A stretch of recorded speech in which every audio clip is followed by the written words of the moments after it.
Tonight I want you to consider not what you are remembering, but who is remembering it. For every act of remembrance is an act of creation. You are told in Scripture, remember Lot's wife. She turned back, and in turning back, she froze in the state she remembered. That is the mystery. You become fixed where you remember from. You may say, I am remembering wealth. But I ask, are you remembering it as the rich man recalling a fulfilled life? Or as the poor man peering through the window of imagination? There is all the difference in the world between the two. A man once said to me, I keep imagining the day I will be free financially. And I said, my dear, that day will never come, for you keep placing it ahead of you. Bring it now. Remember it as something long accomplished, as something you once struggled with and overcame. Before this work can begin, you must set right your own conception of wealth. You live in a world that condemns the love of wealth and yet worships those who have it. It teaches lack in the name of virtue and calls prayer of abundance humility. Until this illusion is cast aside, you cannot dwell in the state of supply. Man has been taught to fear money, to call it unspiritual, to pretend he does not care for it. And in doing so, he binds himself to its absence. You cannot despise a thing and still possess it. You cannot condemn wealth and hope to express abundance. As long as you see money as power outside yourself, you remain its servant. Money is neither moral nor corrupt. It mirrors the mind that holds it. When you know yourself as its source, it moves in harmony with you. The problem has never been with money itself, but with the meaning man has given it.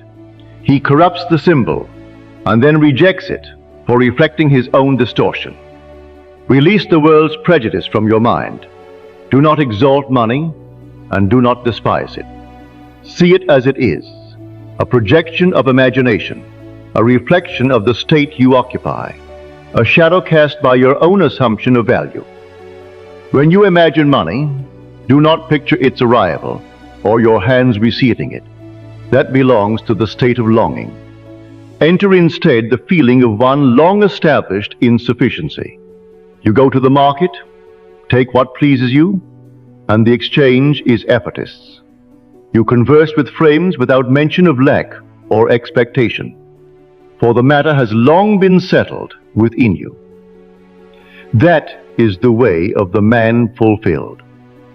He no longer reaches for proof, nor hungers for signs. He feels no surge of triumph, only the conviction that it is so. This assurance is the state of fulfillment, the living evidence that creation is finished. So tonight, as you prepare for sleep, do not ask for money, and do not wait for it to come. Close your eyes and enter the life where wealth is ordinary.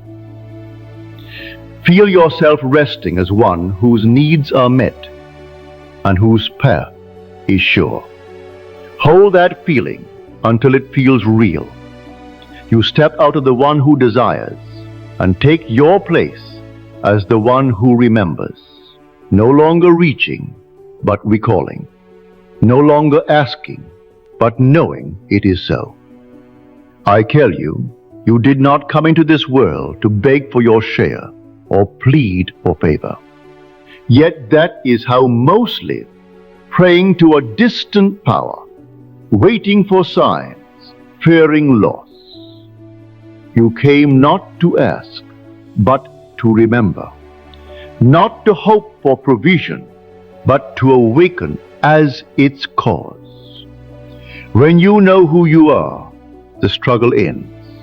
Desire turns to remembrance. Asking turns to declaration. You are not here to gather crumbs from the table of life. You are the one who set the table.